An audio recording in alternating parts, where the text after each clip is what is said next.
Special series 11। पहला प्रश्न reasonings. प्रश्न है 534 को 19 पुराना है, 756 का 8 है, 645 का 29 है। कैसे क्या करेंगे, थोड़ा सा दिमाग लगाते हैं। यदि यहाँ 5 है, यहाँ 3 है और यहाँ 4 है, इसको यदि मल्टीप्लाई कर दे 5 या 15 और नीचे वाला जोड़ दे, ये जोड़ हो रहा है।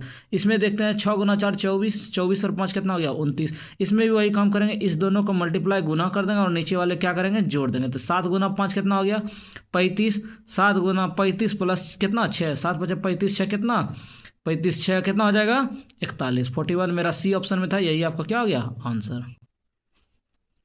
प्रश्न है एक धनराशि 5% वार्षिक साधारण ब्याज पर 3.1/4 वर्ष के अंत में कुल रुपया 2790 रुपया हो जाती है।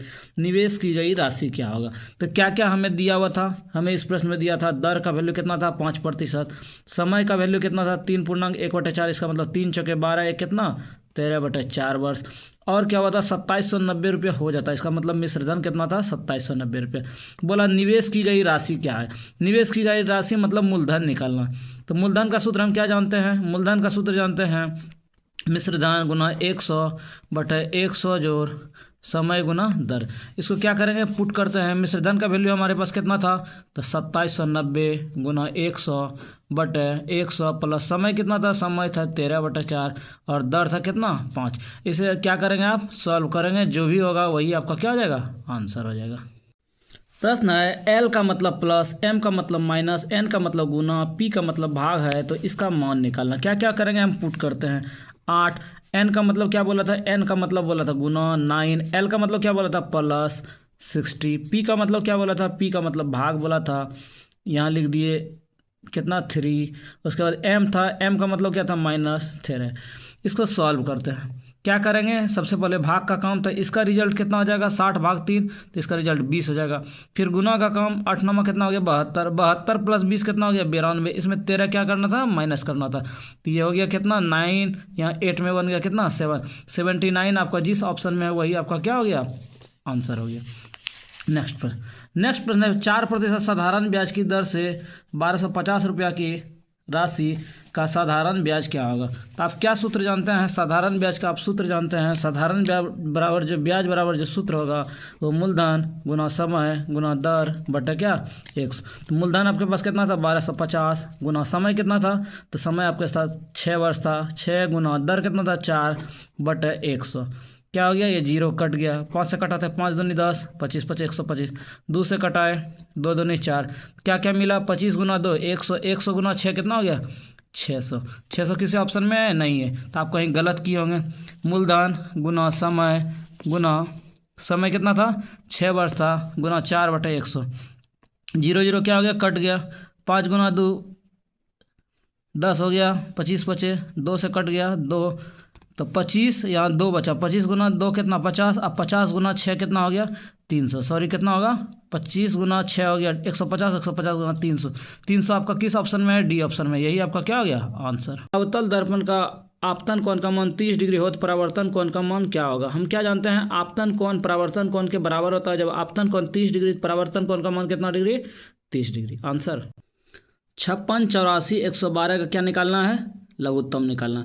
आप आराम वैसे क्या कर सकते हैं लघुत्तम निकाल सकते हैं। नेक्स्ट है निम्नलिखित पर्वत श्रृंखलाओं में किसके ऊंचे पर्वत शिखर को गुरु शिखर, तो अरावली पर्वत शिखर के ऊंचा जो पर्वत है उसको क्या कहा जाता है गुरु शिखर के नाम से जाना जाता है।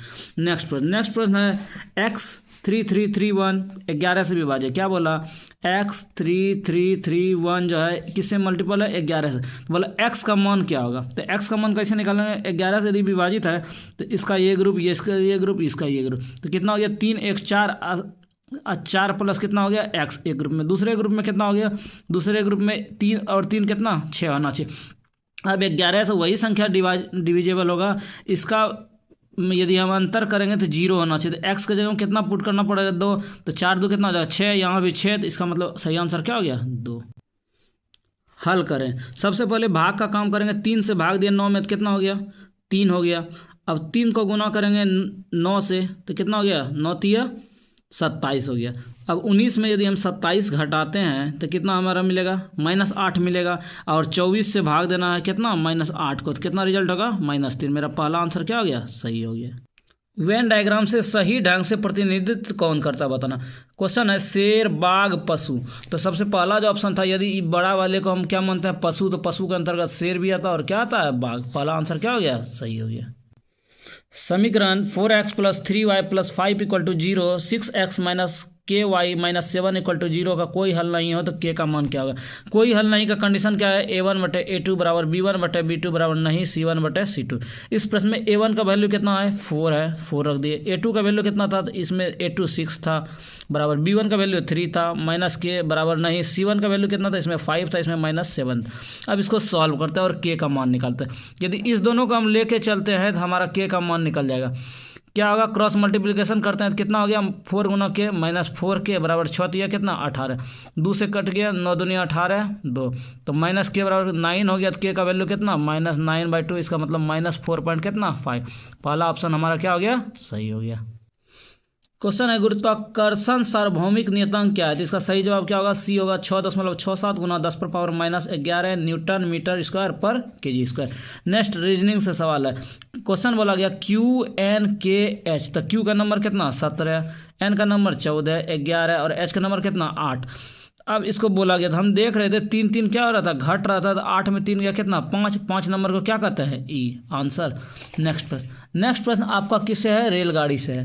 क्वेश्चन बोला गया 76 किलोमीटर प्रति घंटा से चलने वाली एक रेलगाड़ी 450 मीटर लंबे प्लेटफॉर्म को 27 सेकंड में पार करती है, ट्रेन की लंबाई क्या होगी।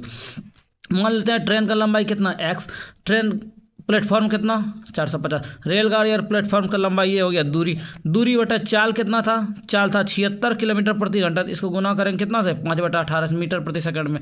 अब बोला इसका वैल्यू कितना सेकंड में, 27 सेकंड में पर, तो दूरी बटे चाल बराबर क्या, समय। तो इसको आसान से आप क्या करें, सॉल्व करें। तो x + 450 गुना ये हो गया 18, नीचे हो गया आपका 76 गुना कितना 5 बराबर 27, 9 × 27, 9 × 18, 2 से कट गया कितना बार में, 38 बार में। तो आपका x + 450 बराबर क्या मिला, इसको आप गुना करें, 8 × 5 40, बाकी 4 5 3 15 4 कितना 19, इसको 3 से करना है, कितना हो गया 570।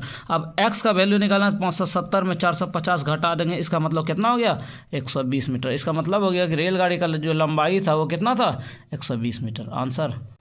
प्रश्न है 15 भुजाओं वाले बहुभुज के विकर्णों की संख्या क्या होगी। तो आपको जानना जरूरी होगा, बहुभुज के विकर्णों की संख्या का जो सूत्र होता है वो होता है n × n - 3/2। इस प्रश्न में n का वैल्यू कितना था, 15 था, तो 15 लिख दिया, गुना 15 - 3 तो 12 हो गया बटे 2, ये 6 से कट गया, 15 6 कितना 90, आंसर।